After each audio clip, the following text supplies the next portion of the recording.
Youth mental health is a complex challenge that requires comprehensive solutions. We must strengthen after-school programs. We must make digital literacy tools available in our schools. We must work with mental health professionals to support children.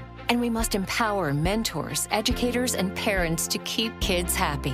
Learn more about our commitment to finding lasting solutions at empowerourfuturecoalition.com/solutions. Paid for by the Coalition to Empower Our Future. Hi, this is Christy from Back to the Bar. You've probably heard about GLP-1 weight loss medications and the side effects that can come with jumping in too fast. That's why I Love Noom makes getting started easy.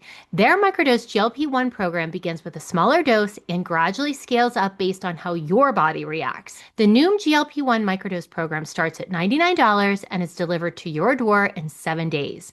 Start your microdose GLP-1 journey today at Noom.com. That's Noom.com. Noom, micro changes, big results. Average weight loss 8 pounds in first month. Meds and personalization based on clinical need and not available to all individuals. Medications are not reviewed by FDA for safety, efficacy, or quality. Pricing based on first month only. On today's Smart 7, Trump heads into stormy weather in Davos, Labour plans to reboot the water industry and much more. It's Wednesday 21st of January, it's National Hugging Day, and happy birthday Emma Bunton. The Smart 7. It's news, but not the news.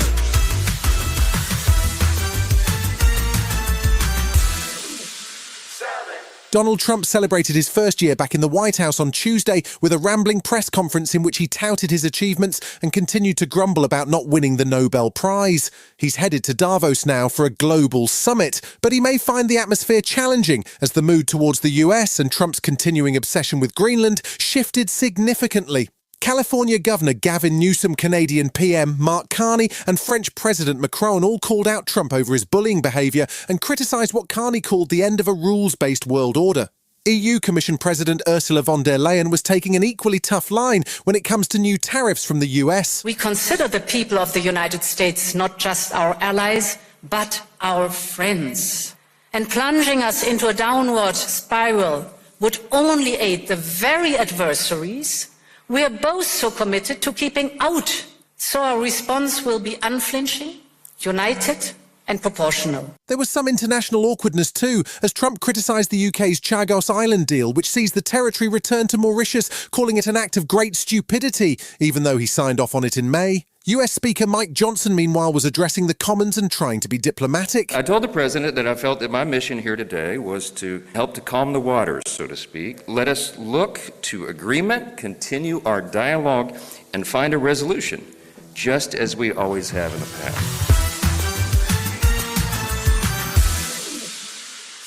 Tuesday saw Labour announce new plans for a proper overhaul of the water industry, which has been struggling with debt leaks and pollution for some time. The new government plan will see surprise inspections introduced, along with what Labour are calling MOT-style checks and new compulsory labels on appliances like dishwashers to show how water efficient they are. Environment Secretary Emma Reynolds is promising that this time things are going to change. My focus is ensuring that this once-in-a-generation reform that we're taking forward makes sure that there is nowhere to hide for poor-performing water bosses, holds them to account and delivers better outcomes for consumers and the environment. The proposed changes were published in a new water white paper, and the government is still considering the structure for a new regulator to replace the existing Ofwat. David Henderson is the CEO of water industry lobby group Water UK, and he says the need is urgent. What we fundamentally need is a new regulator that is able to make long-term decisions so that we get a more resilient system, able to withstand the pressures of climate change and population growth. Donald Trump has been firing out invitations for his International Peace Board, whose first mission is to implement a long-term ceasefire in Gaza. However, the invitation list seems a little odd, and Trump has floated the idea that if a country wants a permanent seat, they will have to pay $1 billion into a fund to be controlled by the US president. He's also invited Russian President Vladimir Putin, along with Hungary's Viktor Orban and Belarusian dictator Alexander Lukashenko. It appears Donald wants it to act as an alternative to the United Nations, and one man who seems slightly confused to be getting an invitation to the group is Ukraine's President Volodymyr Zelensky. Russia is our enemy, and Belarus is its ally. It is very difficult for me to imagine how we could be together with Russia in any council. It's just that Russia is about the council of war.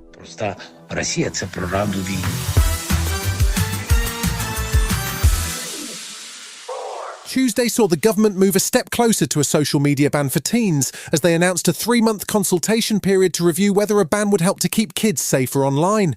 It comes after mounting pressure, including a letter from 60 Labour MPs and a promise from Tory leader Kemi Badenoch that she would implement a ban if elected. There's also a parallel study led by the University of Cambridge that will look at 4,000 children in schools across Bradford using an app to control their internet access and monitoring their responses over the next 12 months.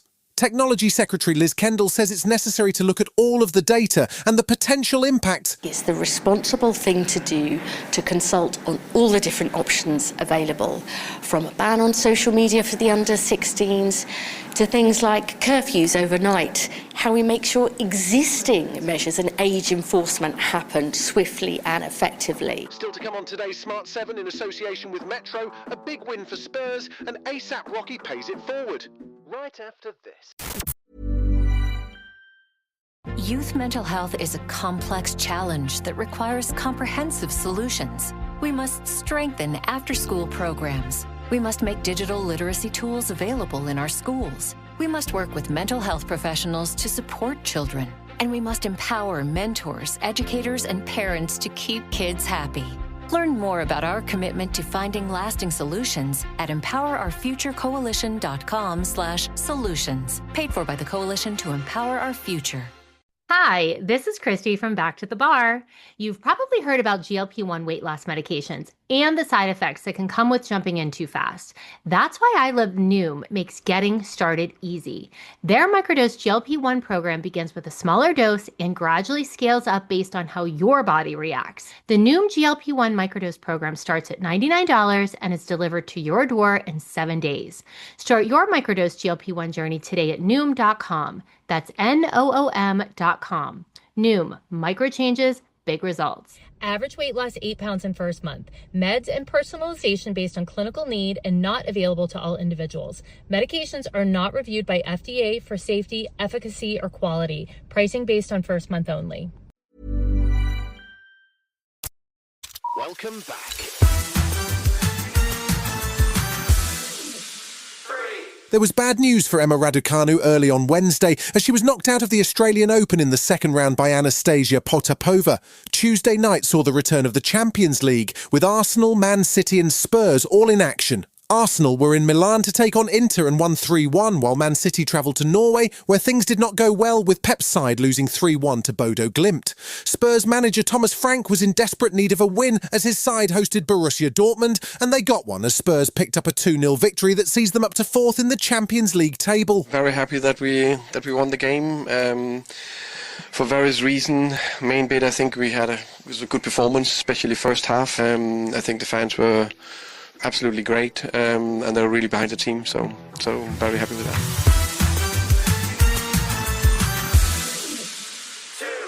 ASAP Rocky, also known as Mr. Rihanna, is back in the spotlight as he drops his 4th album called Don't Be Dumb. He's also announced a summer tour and guest starred on SNL last weekend. He's been acting too, appearing in Spike Lee's Highest to Lowest this summer, playing Denzel Washington's son. It's a busy calendar, but he's staying grounded, and he popped up with Jimmy Fallon on The Tonight Show to talk about how as a kid who grew up in a shelter, he's keen to pay something back. You know, when I look online and stuff and I see like TikToks of people doing things like donating to, homeless people, it's usually with a camera there.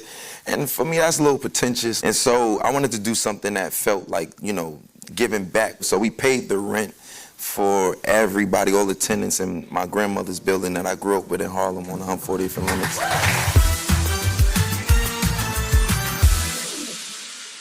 Stephen Graham has been busy picking up pretty much every award going for Adolescence, which he starred in and co-created. Now he's got a new dark thriller on the way that's got quite a different take on a problematic teenager. It's called Heal, and it stars Graham alongside Andrea Riseborough and Anson Boone.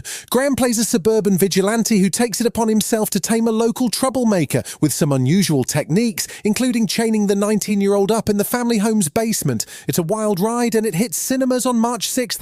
I know it may look unconventional. Believe me, we won't be keeping him there for long.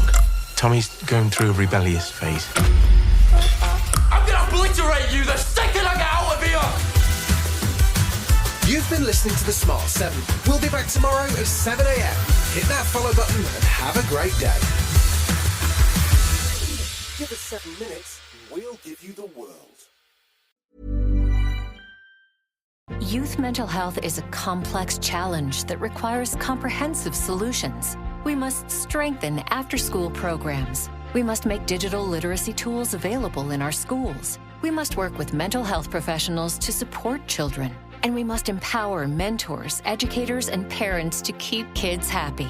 Learn more about our commitment to finding lasting solutions at empowerourfuturecoalition.com/solutions. Paid for by the Coalition to Empower Our Future. Flowers die in 3 days. Matching underwear from MeUndies, that's a gift that lasts. MeUndies creates matching prints for couples and friends, same adorable designs in different cuts for each of you, all made from their signature ultramodal fabric that feels impossibly soft. With 30 million pairs sold and 90,000 five-star reviews, MeUndies matching prints are the perfect gift. Valentine's Day is February 14th, so don't wait. Get exclusive deals up to 50% off at MeUndies.com/ACAST, code ACAST. That's MeUndies.com/ACAST, code ACAST.